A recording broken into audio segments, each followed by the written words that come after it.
আজি জামুগুৰি হাটৰ ডিকৰাই চাহ বাগিচাৰ কৰ্মচাৰীসকল একত্ৰ হৈ ডিকৰাই চাহ বাগিচাৰ মুখ্য কাৰ্যালয়ৰ সন্মুখত তেওঁলোকৰ বিভিন্ন দাবীত এলানি প্ৰতিবাদী কাৰ্যসূচী গ্ৰহণ কৰি বিভিন্ন শ্লোগান দি পৰিৱেশ উত্তাল কৰি তোলে। 29 তাৰিখৰ পৰা আৰম্ভ হোৱা এই কাৰ্যসূচীত সংঘৰ ন্যায্য দাবী সন্দৰ্ভত বিভিন্ন শ্লোগানৰ লগতে দাবীসমূহ যেনে ভ্ৰমণ বানচ অতি শীঘ্ৰে মুকলাই দিয়া, ভৱিষ্যত নিধিৰ ধন জমা দিয়া, সন্থাৰ বৰঙণি মুকলাই দিয়া, খালী পদ পূৰণ কৰা, অৱসৰপ্ৰাপ্ত কৰ্মচাৰী নিয়মীয়াকৈ পেঞ্চন প্ৰদান কৰা, ৰন্ধন গেছৰ যোগান নিয়মীয়াকৰণ কৰা আদি দাবীৰে তেওঁলোকে এই কাৰ্যসূচী ৰূপায়ণ কৰে।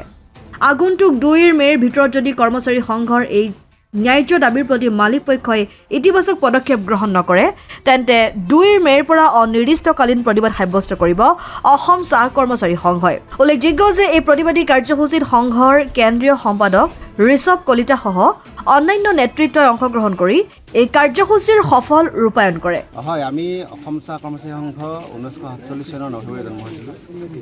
আমি সকলোৱে গৌৰৱান্বিত অসম চাহ কৰ্মচাৰী সংঘক লৈ, কাৰণ যে ভাৰতৰ প্ৰাক স্বাধীনতা কালতে অসম চাহ কৰ্মচাৰী সংঘৰ গঠিত হৈছিলে আমাৰ চাহ উদ্যোগটোত নিয়োজিত শ্ৰমিক কৰ্মচাৰীসকলৰ স্বাৰ্থ, আৰ্থসামাজিক আৰু সামাজিক যি সুৰক্ষা তাক নিশ্চিতকৰণৰ কাৰণে।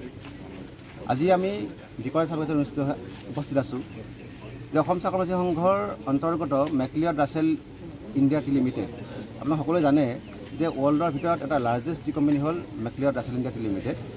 এই কোম্পানীটোৱে বিগত সময়ছোৱাত আমাৰ কৰ্মচাৰীসকলৰ যিখিনি ন্যায্য প্ৰাপ্তি, এই ন্যায্য প্ৰাপ্তিখিনি দিয়াত বহুতো আমাক দিগদাৰি দিয়া হৈছে। যেনে আমি সময়মতে দৰমহাখিনি নাপাওঁ, আমাৰ ভ্ৰমণ বাৰ্তা টাইমমতে আমি নাপাওঁ, আমাৰ ভৱিষ্যত নিধিত যি ধন জমা হ'ব লাগে আমাৰ পৰা কৰ্তন কৰা সেই ধন জমা সময়মতে নকৰাৰ ফলত আমাৰ বিস্তৰ ক্ষতি হৈছে।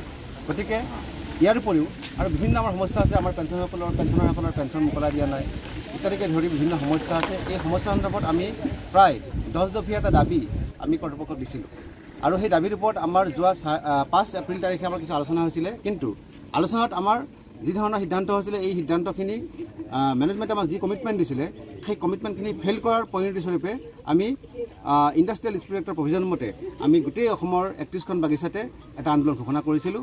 এই আন্দোলনত আমাৰ 29 তাৰিখৰ পৰা আৰম্ভ হৈছে। 29 তাৰিখে ৰাতিপুৱা আমাৰ এঘণ্টীয়া ধৰ্ণা আৰু 30 তাৰিখে এঘণ্টীয়া ধৰ্ণা, আৰু 30 তাৰিখে যদি আমাৰ আন্দোলনত কোনো ধৰণৰ তেওঁলোকে সহায় নজনায় তেতিয়াহ'লে আমি 2 তাৰিখৰ পৰা এটা অনিৰ্দিষ্টকালীন ধৰ্মঘটৰ কাৰ্যসূচী লৈছিলোঁ। কিন্তু আমি আমাৰ আপোনালোকৰ মাধ্যমত আমাৰ কৰ্মচাৰীসকলক জনাওঁ এটা খুব ভাল খবৰ আমাৰ আহিছে, কাৰণ কেলৈ আজি 3:30 বজাত উদ্যোগিক কৰ্তৃপক্ষই আমাৰ আন্দোলনকাৰীসকলৰ সৈতে অৰ্থাৎ আমাৰ সংঘৰ লগত তেওঁলোকে এটা আলোচনাত বহিম বুলি ইতিমধ্যে এটা আমাক অফিচিয়েলি জনাইছে।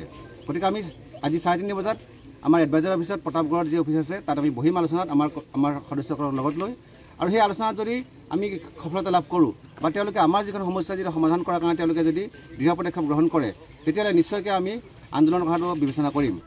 জামুগুৰি হাটৰ পৰা ৰাতুল হাজৰিকাৰ ৰিপৰ্ট, অসম আদিত্য।